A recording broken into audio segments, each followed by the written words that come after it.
Good morning, everybody. This is Martin John, and we are here to talk about the Tao Te Ching.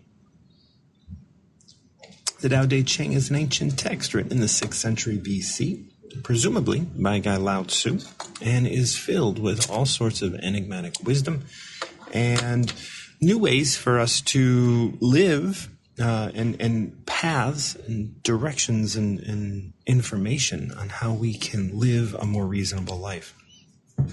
When I talk about living a reasonable life, what I mean is living a life in which we're not asking other people and other things to change for us. We see them as they are and accept that this is the experience that I'm having. This is the experience my life is presenting me at this moment.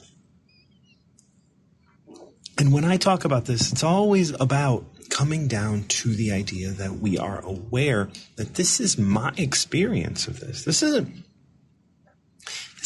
what's happening to other people. I'm experiencing this. So when I was younger, I saw this very clearly. And when I was driving, I used to get upset a lot at people cutting me off. And I know when I realized that I was defining how someone could cut me off, and because I was the one defining it, they could be coming into my lane 3 car lengths ahead of me, and I could still define it as being cut off. And then when I started realizing my complaint and my frustration and the things that got me upset about that, I started to realize that that was coming solely from me. So I used to think that they weren't paying attention. Well, my relationship to not paying attention was just about the fact that my dad used to always used to get upset at me for not paying attention. And that was the thing that he would yell at me about. You're not paying attention. Brr. I remember one time it was I was carrying a glass of milk and it was being carried on a slight angle. So I wasn't carrying it straight. It wasn't straight. And he yelled at me. I remember this as a story. I don't recall this in my own life. I don't recall it, I don't remember this happening. But this happened, I was carrying it in at an angle. And he yelled at me. And as he yelled at me, I just started crying and literally just pouring the water out of the glass. That's what was expressed to me. That's what was explained to me about what I did. When I started to cry, I started spilling the milk. Well, that could very well then cement this idea of paying attention. If I was being yelled at for not paying attention, and then I poured it out. Well, maybe I poured it out on purpose. Maybe it was an accident. I don't recall what happened. But that's going to make an impression on me as a kid. And now we all have these one little moments in our lives in which certain things cement themselves, certain experiences cement themselves in our lives. And when they cement themselves, we might not even be aware because it just might be an innocuous experience. Excuse me. It might just be an innocuous experience that turns into a cemented frame of reference of which I'm living my life through. And so when I'm living my life from this frame of reference, I start to see, no one's paying attention. No one's paying attention to me. No one's paying attention. And they need to be able to pay attention. And I'm proving that I'm paying attention by seeing that they're not paying attention. All of these sorts of stories get kind of mucked up and put into this life of ours, right? And so when we have those experiences, we are looking outside of ourselves and we're not living reasonably. It's not reasonable to believe that everybody in the world isn't paying attention. And it's not reasonable for me to be upset at someone who cuts me off. Like the only reason that I was getting upset at them for cutting me off was because I had this idea about people paying attention and not paying attention. After I realized that, it can't be the case that everybody on the road is not paying attention. Some people very well may be paying attention, and maybe coming into my lane 2 lengths ahead of me is not cutting me off. I have to be able to see that. I have to be able to have a broad general view of the fact that my grievance could come from anywhere. I could create a grievance of somebody trying to be nice to me. So I could be upset no matter what is going on. I have the freedom to be upset. So does everybody else. So if someone is upset at me for doing something or for saying something, that's their prerogative. They have the right to be able to be upset by my saying or pointing something out. But I don't have to care about that. I don't have to worry about what they feel. And if I love them and don't worry about how they're feeling, right? So those are some things that we have to be able to look at. There's a difference between loving somebody and being invested in their feelings or being invested in how they're going to go about living their lives. Because it's very likely that I can love somebody who is just aggrieved because I don't want to agree to do what they want to do. Because someone might say, all right, well, you love me. And so because you love me, you want to do things for me. And so I will love you if you do these things for me. Right? And then they get us involved in these transactional relationships. And so if we're involved in a transactional relationships in which they are dictating how those relationships are going to be played out, well, then that's not my, I can't be the one to capitulate to that. I can just say, no, I love you. And I'm not going to agree that I have to love you in these ways. And if you want to be upset at that, that's okay. And I'm going to go over here and continue to love you. That's all. If you never want to talk to me again, that's fine. I'm still going to love you. I'm still going to offer you love. And you don't have to believe it. You don't have to know it. You don't have to do anything. Because my love is unconditional. Your love might be conditional, and that's perfectly all right. If you want to give me conditional love, that's fine. If you want to tell me you're not going to love me, you're not going to talk to me, you're not going to do all these things, that's okay. Because I still love you. And I love you, but at the core of that, I have to love myself. Because I'm not going to be able, if all of my love for you is just me trying to receive love, is just me trying to appreciate, how I'm loved, well, then that's all transactional. If I come out and I say, look, in order for me to be special, I need to be loved by somebody. And this is a person who's agreeing to love me, and all I have to do is not be myself. All I have to do is this thing, which is okay. Well, and that's fine. You can engage that, but if they ever want to hold their love ransom and make you do more, well, then where is the line drawn? And that often happens in abusive relationships. That often happens in relationships in which we have no foundation of self-love. And that's what's so important about all of these relationships that we get in and understanding ourselves, and that anybody could be aggrieved about anything.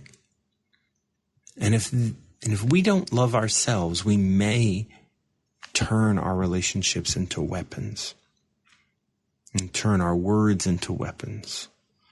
And when that happens, if that happens, we can get ourselves marred in this kind of tit for tat out in the world and really get lost in the manifestation. So the Tao Te Ching really looks at, hey, live reasonably. And living reasonably means not asking other people to be anything other than they are. And we love them as they are. So I'm going to go ahead and pick a random number. If someone wants to pick a number between 1 and 81, please join me. I was just kind of rambling about relationships and frames of reference and other things like that. I know there's a lot to learn out here in the world, and I hope that you guys enjoy what I have here. I don't know. I was talking about weapons. See if I can just kind of search really quick for weapons I know there's of weapons in mourning. Laws are all in the heart. And an invitation to conflict. And what's important. So those are all verses that reference weapons and weaponizing. You know, I liked 69, so I'm going to go ahead and look at 69 today. This is an invitation to conflict. This is what I'm talking about. This is an invitation to conflict. Right? You're constantly, so that story that I told a little bit ago, for those of you who are continuing to listen,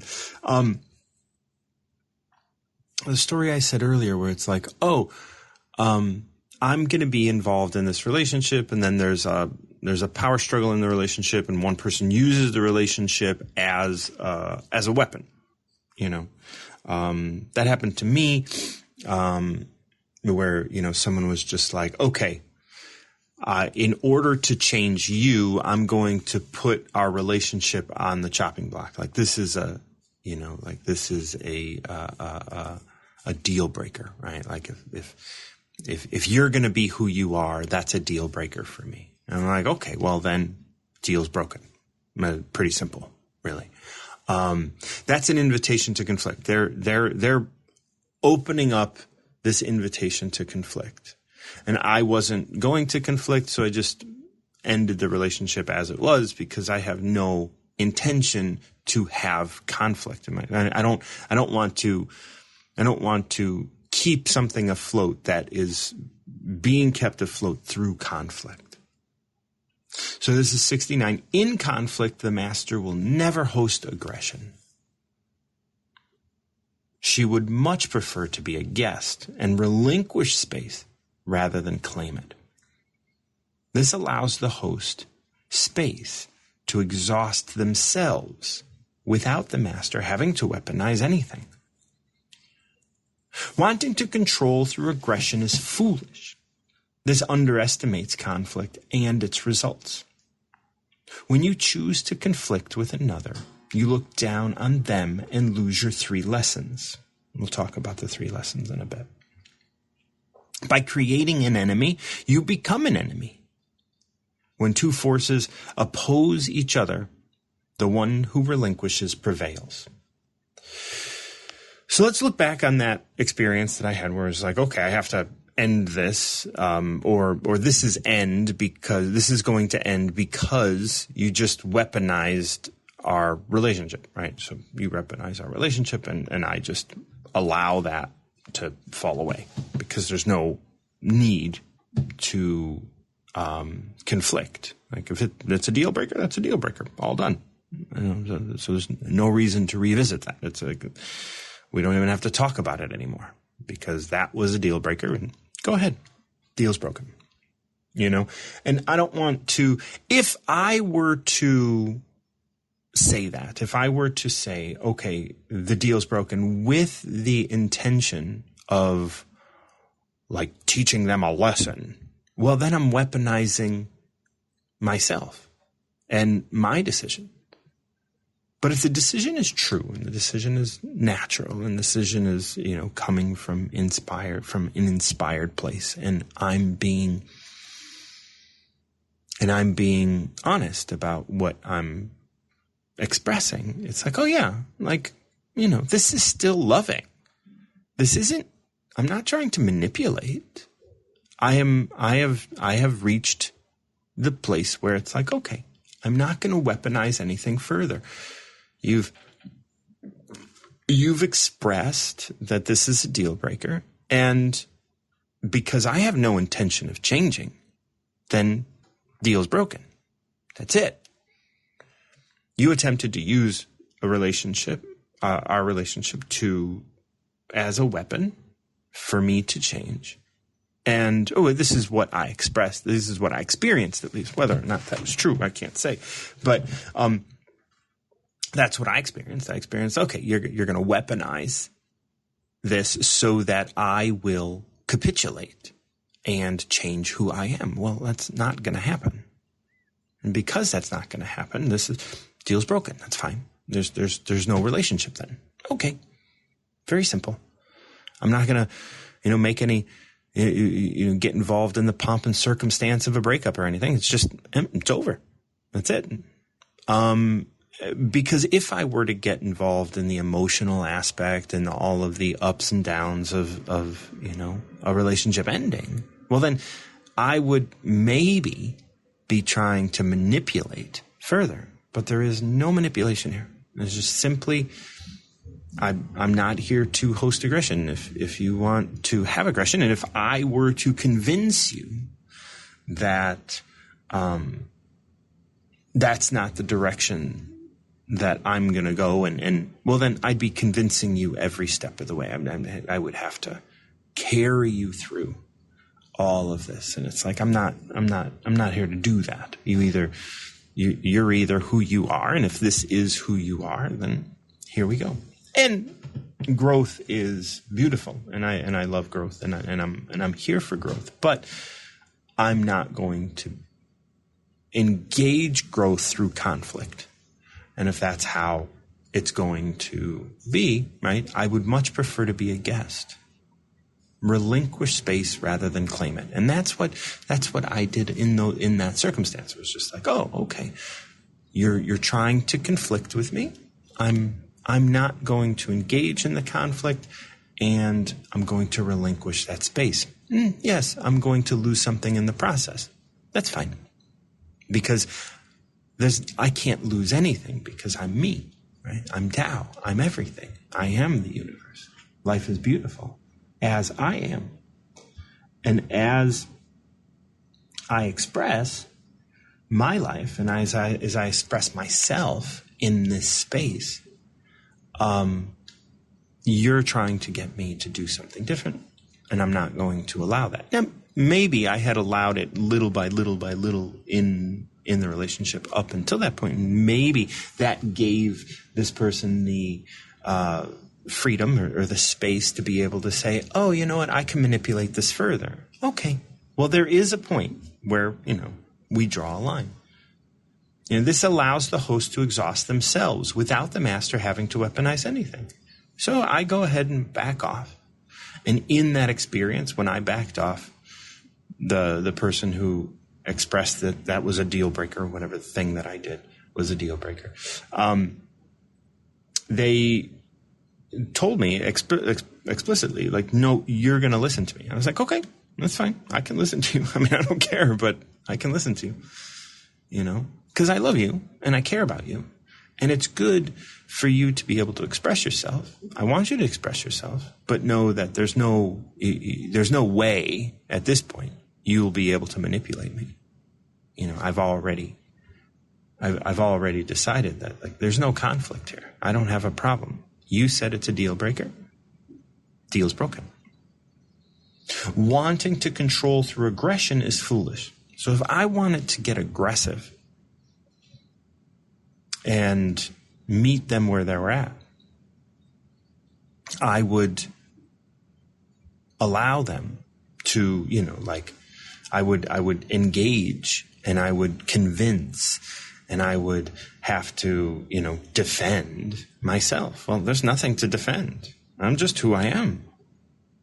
There's absolutely no reason for us to defend ourselves, ever. If we're being honest, if we're being innocent. Right? If we are being who we are, there should be no reason to defend ourselves. We should never have a reason to sit there and say, "Oh, I did this, and these were the reasons that I did it." And It's just you do what you do. And if you weaponize your religion, you just do what you do. You don't have to apologize about it. If that's what you're doing, do it. Are you proud of it? Or is that something that you endorse? If not, why'd you do it? Maybe you did it because you were triggered. Great. Now go home, look at the trigger, and suffer the consequences. Or apologize. Correct your actions that are erroneous. As soon as you can. Because when you do, you get to be forthright with all that you're doing. Kathy's going to join me. Kathy, how are you, dear? I'm good. How are you? I'm well. What's on your mind? Oh, then I was wondering if you could pick a number for me today. Sure can. We'll go ahead and pick a random number, 26, wasted movement. How are those? You mentioned that you raise sheep. Is that right? Yes. That's beautiful. How many do you have? I have a total of 15 grown-ups and about 10 babies right now. Wow, that's right around 26. It's 25, yeah. But that's good. Right around 26. Well, good. We're going to look at wasted movement today, and wasted movement says, without knowing darkness, light is mysterious and distracting. Without knowing stillness, all movement is wasted. This is why the master travels and never leaves home. No matter how amazing the manifestation, she knows there is nothing she is not. Why should anyone seek to be influenced or entertained? If you let yourself be entertained, you lose touch with your root.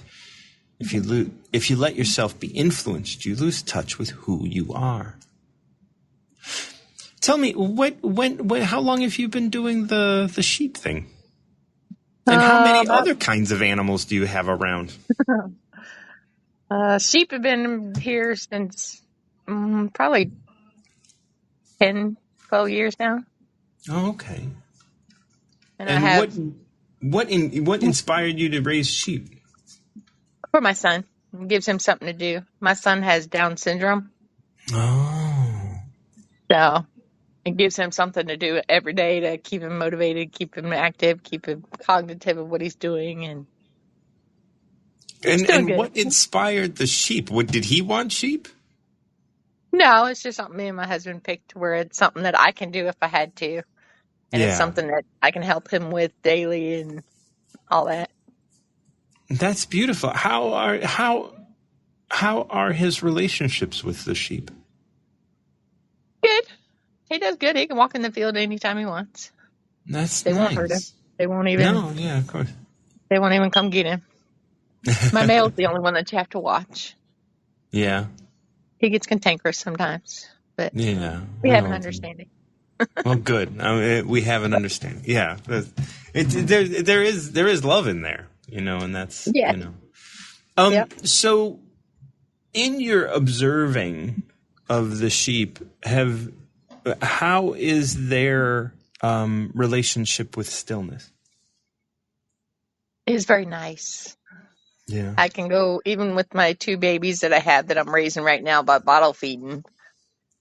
I sit on the porch and I have them in the backyard with my dogs, and my dogs have taught them how to sniff the ground, eat the grass, chew the yard. Normal things they're supposed to do. Yeah. And I just sit there and watch them, and they're just like peaceful, just doing their own thing, nibbling here, nibbling there, just kind of jumping, playing. It's like, it's peaceful. Life is easy. Yes, it is. That's so good. That's so beautiful. So what is anything kind of going on in your life right now in which stillness could be a benefit? It could be, but I don't know how yet. Yeah. What's going on right now? Oh, everybody's going through the midlife crisis now. It's like everything's up in the air and all over the place. And it's like nobody's acting normal. It's like, all right, people, y'all got to chill. What's yeah? Take a moment. What? How not normal? Like who and how and what's the sort of thing? We've had a few family members that did the gastric bypass thing for their stomach to help them lose weight so that way they get better health. And the Well, doctors didn't explain everything, I think, correctly and in depth of what they should be doing compared to what they did. right. And they're having to play catch up, but they're also living in a new body, per se, where they're like 50 some years old, but they're in a 20-year-old body. Yeah, And I was like, it's okay, I'm confused, and but hey, it's okay. there's so much that I have, like being someone that comes from addiction. If you don't deal, so food is addictive. You can become addicted to food or use food as a pacifier. And so you could be miserable and eat your way to contentment. Yep. You can be full and you can be content and you can be satiated through food. And when your body is digesting all that food and your body is doing all that stuff with food, you lose track of your depression sometimes. You lose track of your sadness. You lose track of the things that, because you're under the influence of this food, of this feeling. And so I've known people who get that, bariatric surgery or whatever, different kinds of gastric bypass or whatever. Surgeries, belts and all the things that people put on their stomachs and whatever. Yep. And they turn to alcohol, or they turn to some other drug, or they turn to sex, or they turn to attention, because they don't deal with the things at the core of their addiction. And nobody wants to talk about the idea that food and pacifying with food is an addiction, but it is. And if you were on crack, we would tear you down, get you in a program, and get you with other people who have smoked crack to talk about it all. And but with this, doctors are so, they so quickly can turn their clients into a commodity, right? Like they can turn their clients into profit rather than trying to see the humanity. They're and the humanity is, and if you wanted to address something in a humane way, you'd be like, okay, well, I see that you're overweight or whatever, and you want to lose weight, and I get it, and it's hard for you to lose weight, but I always kind of talk about that energetic thing. It's like, well, what are you holding on to? What is it that's making it difficult for you to let go of the weight, for your body to let go of the weight? And then you deal with the trauma, because everybody has some sort of trauma, even if it's like someone stole my parking spot. That could be a trauma for someone that's never experienced any pain in their life. So here it is. You're having family members who are, for all intents and purposes, addicts in one way or another. And I should state that addiction is a healthy reaction, because addiction is your brain saying, and body saying, this helped me survive. Whether it's I'm in an abusive family and I'm eating in order to help me feel love, help me feel satiated, help me feel contentment. Or I'm in a crazy, like for me, I'm in a crazy tumultuous sort of household and I'm going to drink to escape that. Right? So either way, it's all the same. We're trying to adjust so that we can survive in this situation that we find ourselves in. And the situation we find ourselves in, we believe is the world. So if my family is doing this, well, why? Well, that's the way the world is. So when I go out in the world, I start looking for the abuse. I start looking for the things that I've experienced in my home. Now, what this number 26 is talking about, like without knowing darkness, light is mysterious and distracting. That's the food. You have to know your darkness. You have to know the unknown. The thing that's known is that when I eat, I feel better. When I drink, I feel better.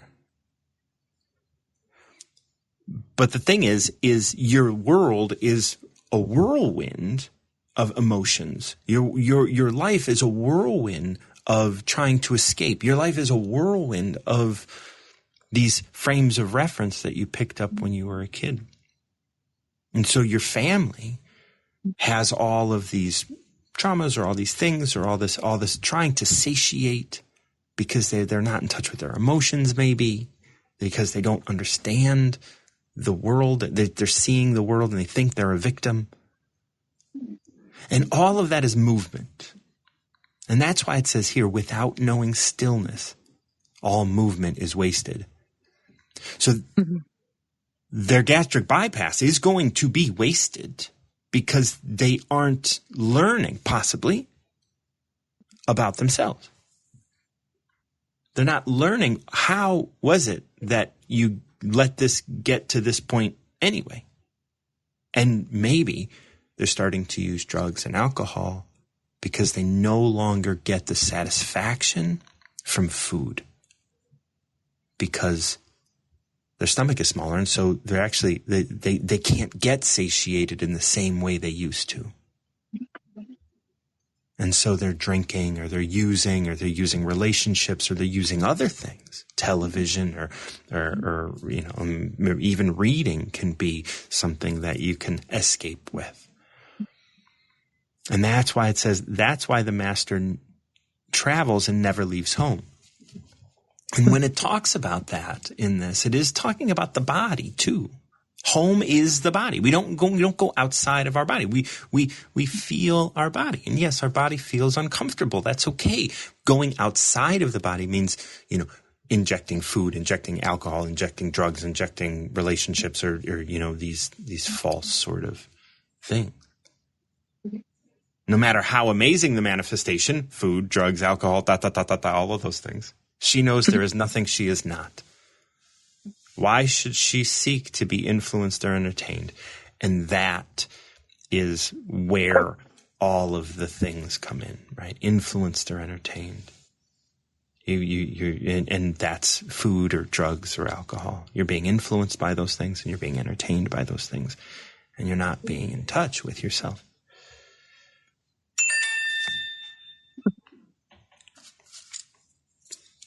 Does that resonate at all? Yes, it does. That makes a little bit of sense now. Yeah. It's hard, because food isn't seen from the same perspective as drugs and alcohol. Neither is, sex could be, but not on the broad sense.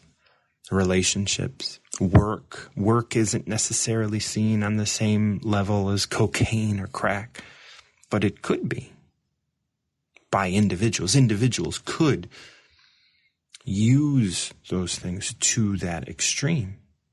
And when they do use them to that extreme, it's really hard to frame your argument to be like, well, food is I'm not, I'm not killing myself. Well, actually, it's just, you are. But, you're not going to see an ad for Skittles in the same way you're going to see an ad for, this is your brain on drugs. Yeah. No one's going to do this is your brain on Skittles. No one's going to do this is your brain on Coca-Cola. But, all of the research says that it affects your brain. I was talking about this the other day. It affects your brain the same way, cocaine. It's like,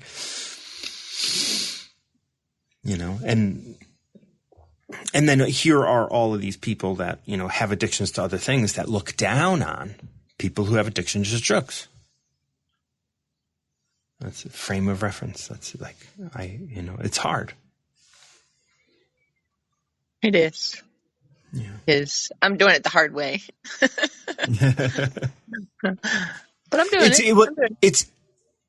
It's good for you to do it. Like, it's not, the thing is they're kicking the can down the road. You're trying to pick it up and throw it out so you can move on.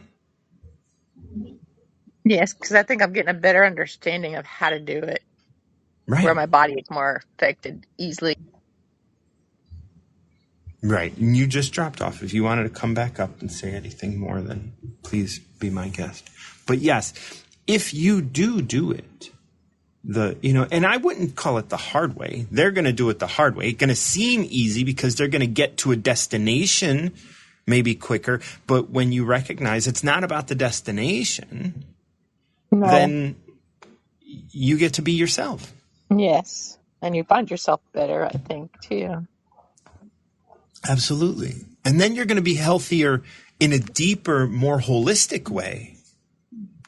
And maybe you won't lose weight as fast. But do you want to lose weight fast and then become an alcoholic? No.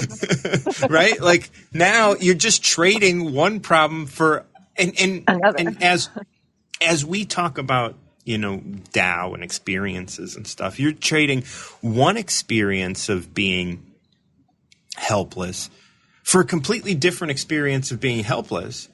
And so because you're just, once again, kicking the can down the road, you have to learn all these different ways of being helpless. You have to learn all these different ways of not being in control of your own body.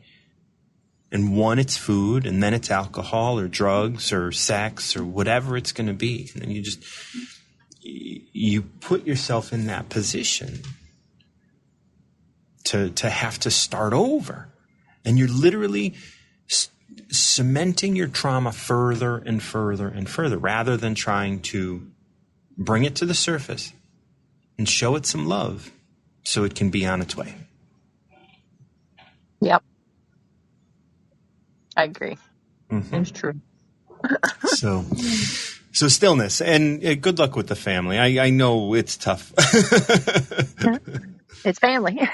It is family. And this is your experience, right? So your experience of your family. So like if we were to look at your experience of your family and your son, like, and put those two together, or it's just like your family's cutting corners to try and reach a destination.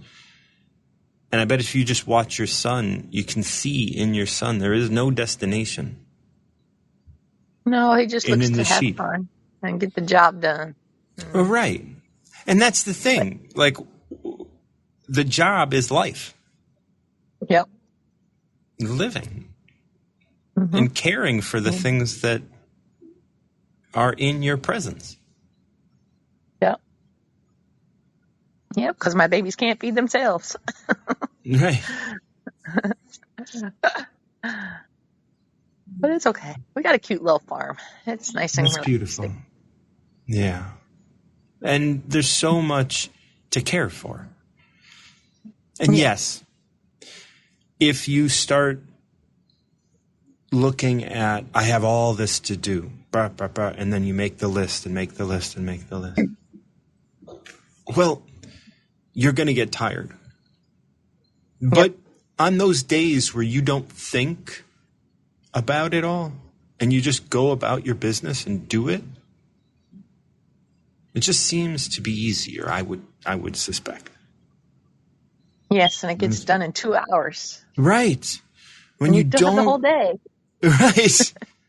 When you just know, like, oh, this is the next most obvious thing. Okay, gonna do this now. And then, like, you find ways, and when you look back, you're like, oh, that was really efficient. But I didn't try to make it efficient so I could get done with my day. My day is just done. It's really, life is easy when we allow it to be, like when we put ourselves in that position to have an easy life and not make it exceedingly difficult for ourselves. And you live on a farm, so like you got shit to do. Yeah. But I don't always do it. And that's okay. You don't always have to. No, I don't. Because it will, because you have established a certain amount of, you have invested so much into it, it will withstand some dips in attention. Now, after a little while, you better know that you're still going to have to do it. You're going to have to go out there and, like, you're going to have to do those things. But if you're not just looking to escape it, then, okay, maybe 1 or 2 days you can like be a little lax. And then you're going to be like, okay, well, it's time. I can't go another day without, because everything's going to fall apart if it gets, and then it'll be even more work. Yep. And it's just like this absolute exchange of just like, oh, okay, here we go. Now we're working with it. And it's helping me and I'm helping it, because I can sit in bed and feel sad or be like, oh, I don't want to. And then it's going to take forever.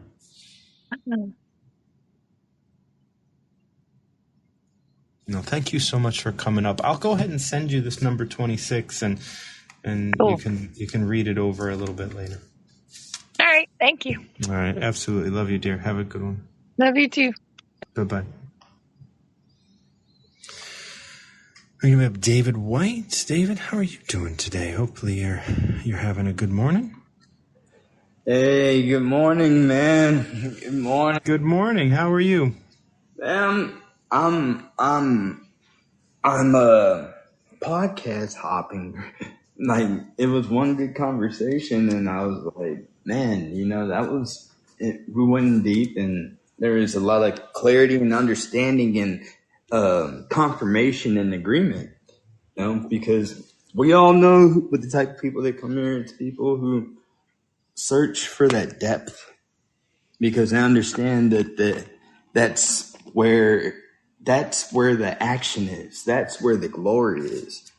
You know what I mean? It's giving it all that you got and putting everything into what you're doing and understanding at that moment just how important and how things can flow if you just check your season. If you do what you're supposed to do in the right season, you can are in anticipation of the next season. You know what I mean? Because if you're always thinking ahead, that's why the Farmer's Almanac is such an important book. Because it teaches you how to read a pattern and how to get in sync and how to get into flow with the universe. Because we have ups, we have downs, we have times of harvest, and we have times of a drought. But it's all about being able to flow and not so much be stuck on one thing. There's so much that like I feel like I didn't really start understanding things until I had my son. Because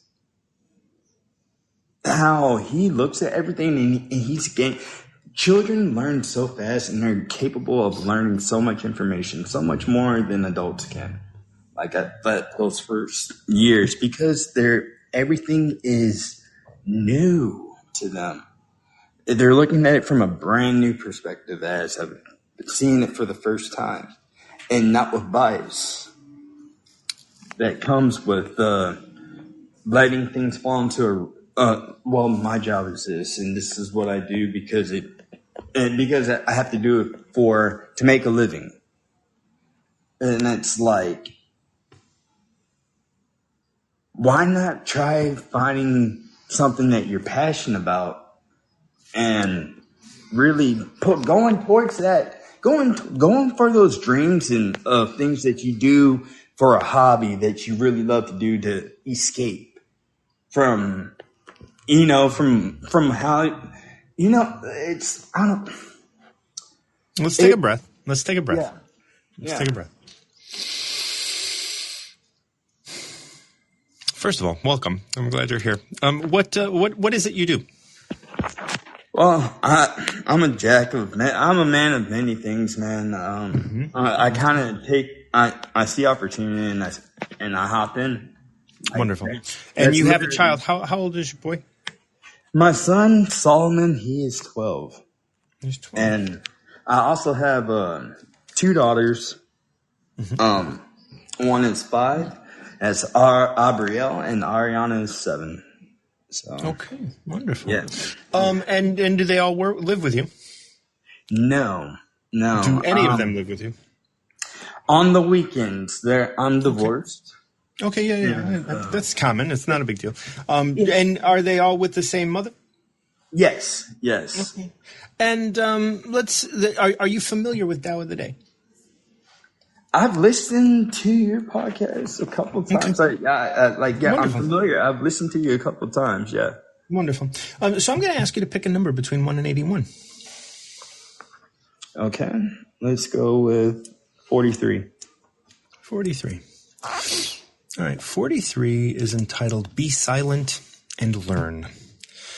So I don't know what this is going to what this is going to speak to you about personally, all of these, we look at these as oracles. And so there is something here, for you, and I'll get in touch and I'll talk about what is stated here and what I picked up from our conversation earlier. So number 43 says, the flexible will outlast the rigid. The gentle will outlast the hard. Tao, which has no structure, has penetrated all, even that which has no space to enter. Through this, I see that unforced action and silence are the only path to completeness. Action free of expectations and desire. This is the lesson of the nature of things. Listen to your nature. Be silent and learn. We were talking to Kathy a little bit ago about observation. Just, observing her son, observing her animals, observing her farm, I'm listening to you and I'm seeing that, the idea of you, podcast hopping is about observing. You observed the relationship and the conversation that I was having with Kathy. That inspired you to come up, and now you're talking about a lot of other things, and I just wanted to kind of come back. And this idea of being silent and learning, being silent meaning listening or observing in one way or another. So where, and when I ask, well, what do you do? It's jack of all trades. I do a lot of things, handy person or project manager, all these sorts of kind of titles that we could have for those sorts of positions. I do the same thing. And flexibility in our lives rather than rigidity being flexible with even how, like you're in a relationship with someone. In order for us to continue loving each other, we have to divorce and we have to love our children in these flexible ways. And of course, the law is involved. And so there's other things to consider.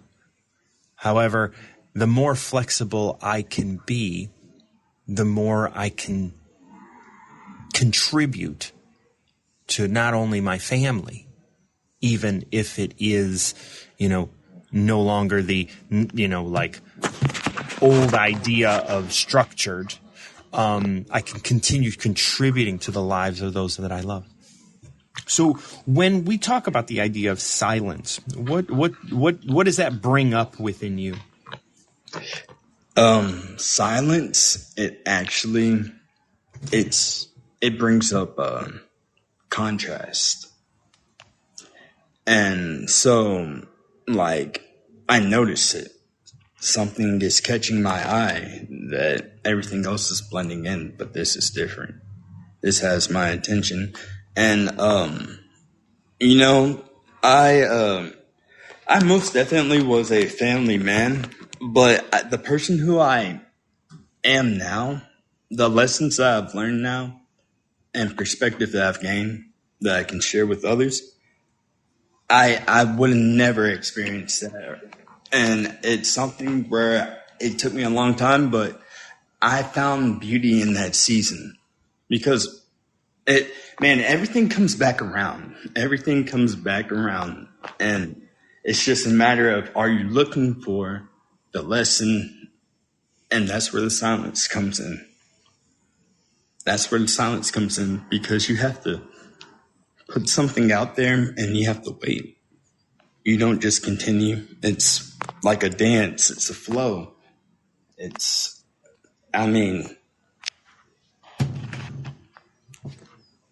I just feel like, man, everything comes and it goes and it flows. You never want it to just be straight and perfect, and because if it is, then it's dead. Because movement and energy, it's always moving. Even whenever you're meditating, you are moving, you're vibrating, you are just in sync with yourself. You're just in sync. So tell me where today you can add some flexibility or stillness into your day. Well, for me, it's actually going to be in reverse, because I'm always flexible, but I want to dial in now. I want to do something. I want to push myself out. I'm looking for that contrast. So let's take a pause. Let's take a pause really quick.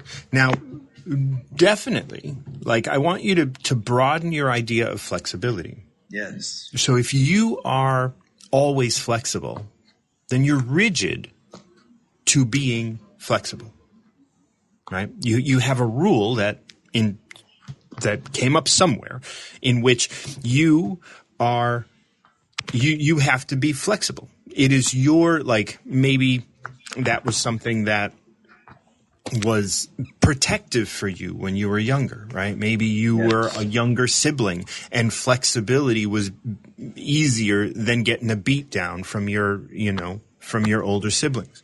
Maybe you needed to be flexible so that you didn't ruin what was going on in the household.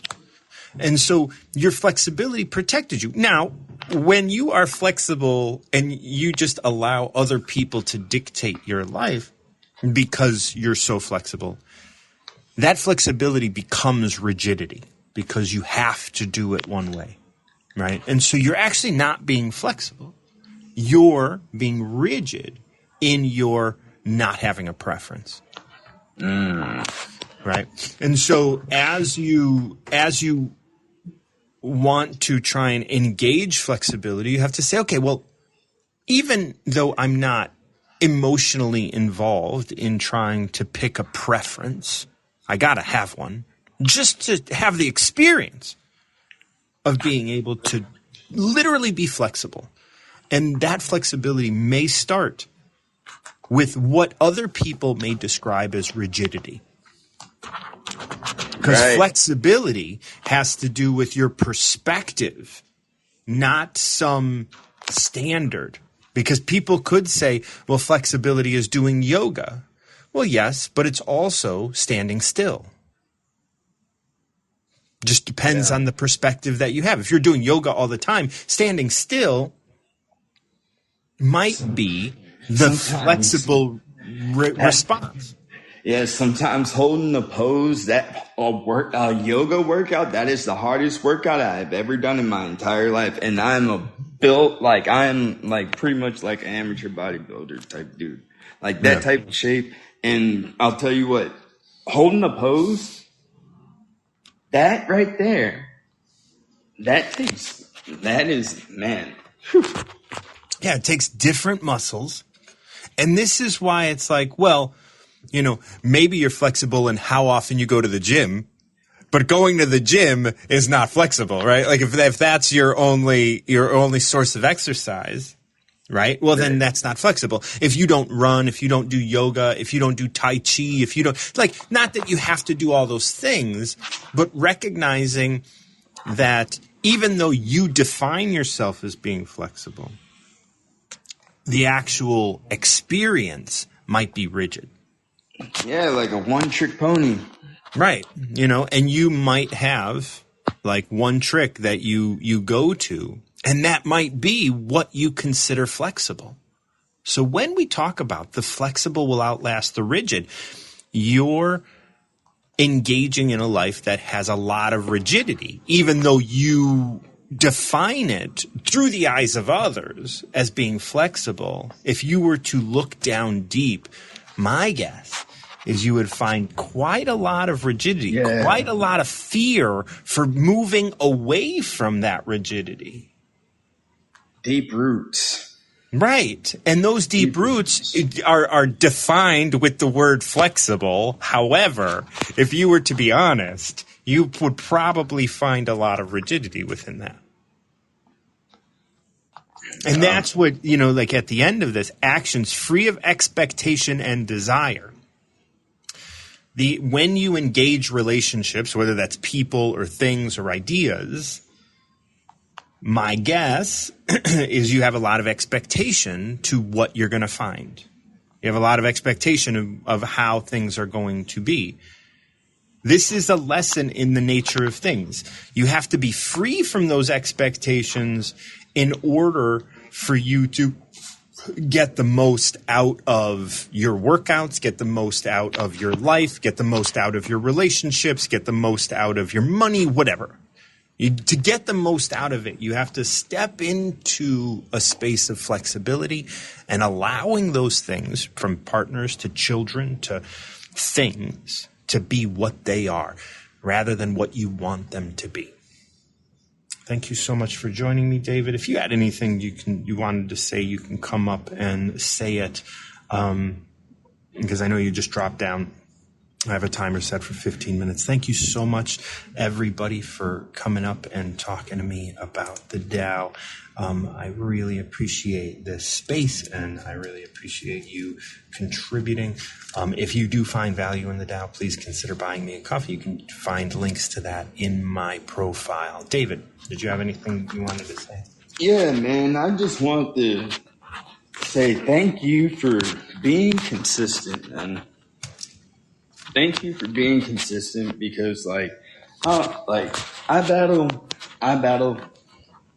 ups and downs. Like, I battle bipolar disorder, type 1. And I'm one of those people, I'll go manic, and it'll look good because it's like, man, I'll be accomplishing a lot. But then whenever I crash, it's like, and I go into those depths, sometimes, you know, it definitely, there's contrast. There's contrast. Yeah. There's growth. But that's who I am. And I'd be lying if I said that I didn't find anything beneficial from going through what I go through. And really,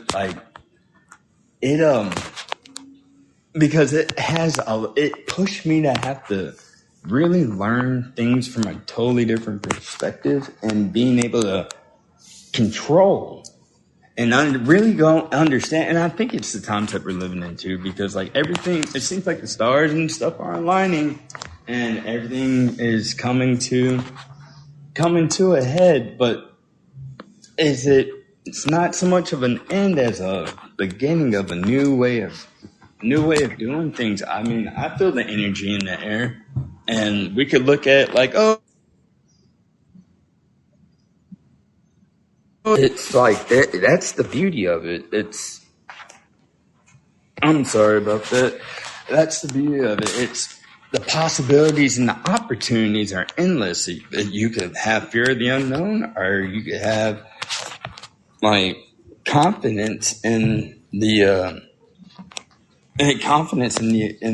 unknown, or in the adventure. You know, the journey, the conquest. You know, and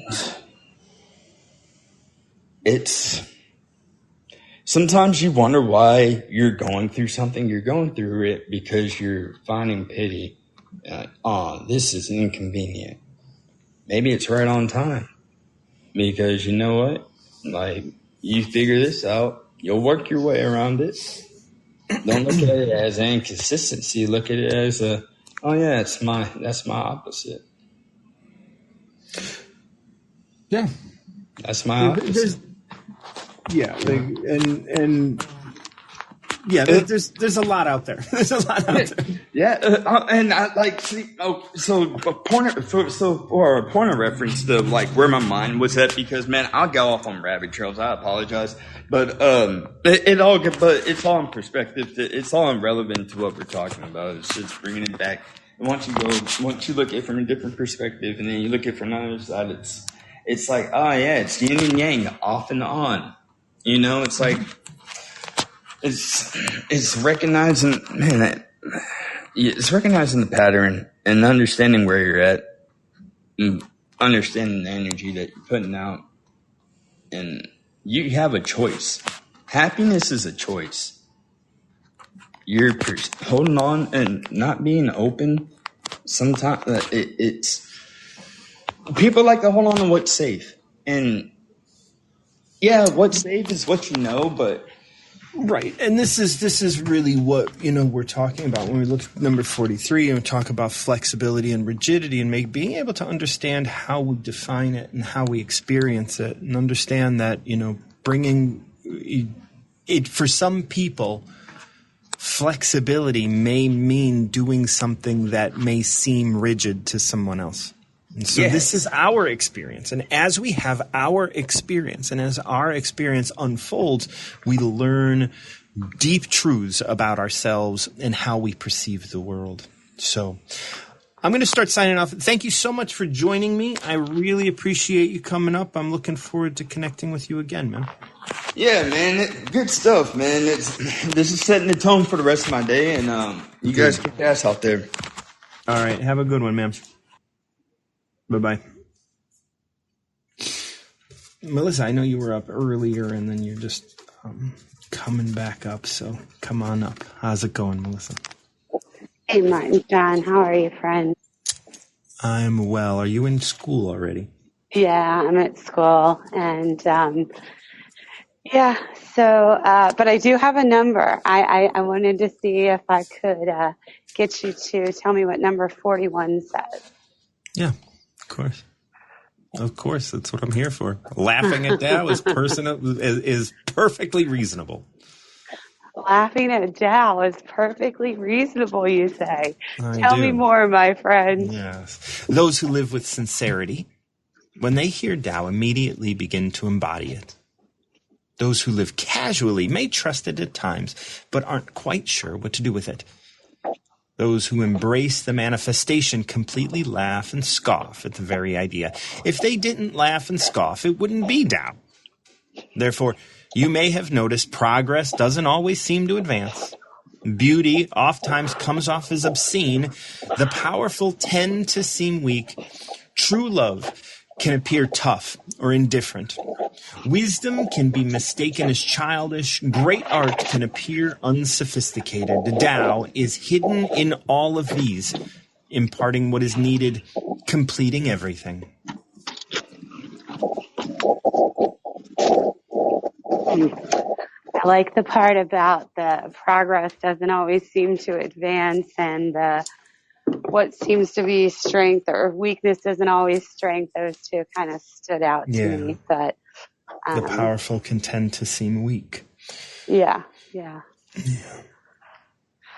So I've been fighting. What's going on? The last time we talked, I hadn't had much sleep the night before, and it took me down and out. I caught the flu, and so all day Saturday I was out, and just trying to get back into the swing of things. I didn't come into work yesterday. Mom had an appointment, and I had that interview, so you can't call in sick to an interview. So how did it go? And I think it went pretty well. Unfortunately, the principal had to step out. I don't know what was going on, but it was interesting because one of the other academic engagement teachers actually sat in on my interview, and she's new this year. So I kind of felt like both the people that were interviewing me were younger than me, which I thought was quite interesting. So, not to say that there's anything wrong with people being younger than someone, but it's going to be what it's going to be. And I'm still at that we'll see stage. But I just was seeing number 41 a couple of times this morning, and that's why I'd hopped up earlier. But then I got to work and started doing things, but I was like, you know what? I got time to hear what number 41 says. So, well, let me go into a couple things. If you have to drop off, that's fine. You can drop off, and I'll still talk about this and as it relates to some things that you're going through, like this line. And I have to recognize this line too every day, right? Those who live casually, which I live casually. I know it may seem like I live with sincerity, and I hear the Tao, and I immediately begin to embody it. That's not like it works. I have to work at it, because I doubt just like anyone else. Those who live casually may trust it at times, but aren't quite sure what to do with it. And that's the situation that you may find yourself in right now. It's like, and that's what we'll see. Really sort of gives us permission to wait and see. We don't have to know that we're going to be supported. We know in theory that Tao is going to support us. We know in theory that everything's going to work out, but we're still not sure what to do with it. We're still fighting ourselves on that. We're still in that place, and I'm guilty of this as well. Just being like, I don't know that I'm going to be supported through this. I trust in one way or another that I will be, but I just need a little, and I get it. So that's where we are.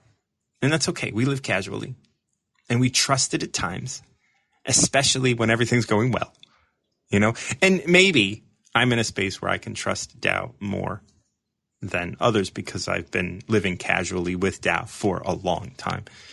But I still don't feel like I'm on that top level of like living with sincerity where I can just embody it and then just really forget everything else.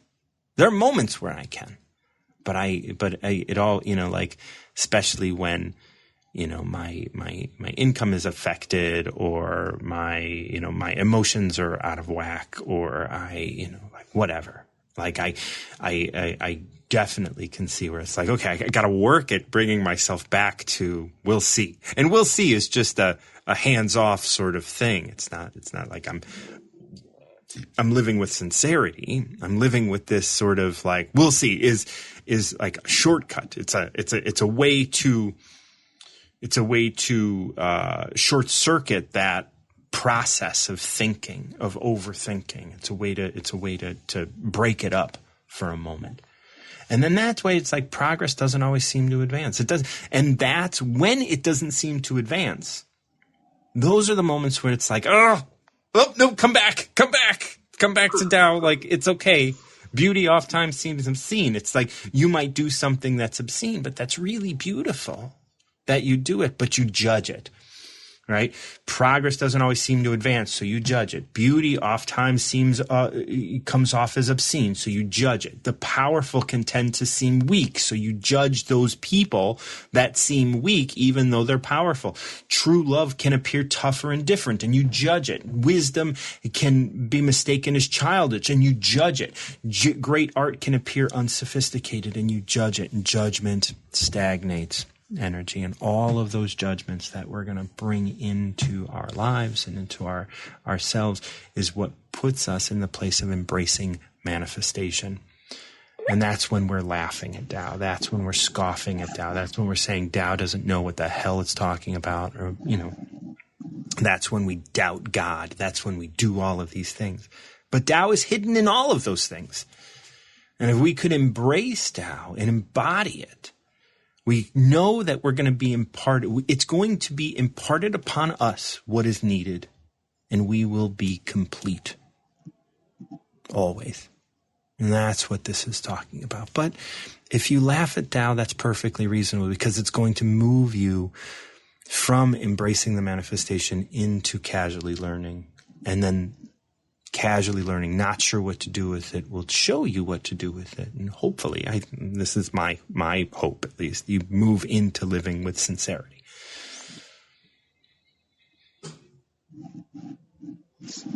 Well, thank you for sharing that with me today. I'm going for casual because I'm just going through the motions, not feeling good. And I think, I know one of the fourth grade teachers is here, and the fourth grade's supposed to be going on a field trip. Thought it was going to be an easy day. Now I might be the one going on the field trip. So I'm kind of waiting to see what's going to happen, and hoping that I'm not. But even if I do, we'll see what happens. It's going to be what it's going to be, and one way or the other, I'll be held, and it'll be okay. That's right. And you're always being held. You're always being loved, and you're in every situation that you find yourself in has something to show you. And so, open up to receive that, whatever it is. Well, thank you very much. And I did have one wonderful thing happen this morning, even though I was kind of crying while it happened. Today is my daughter's 25th birthday. And I've shared a little bit with you about that. But I did get to call.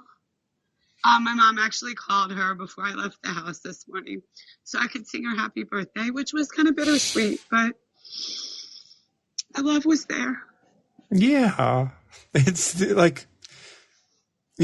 true love can often appear tougher and different. Absolutely, my friend. You don't need to judge it. Just need to put your hand right there on your solar plexus, take a breath, and say, this is beautiful.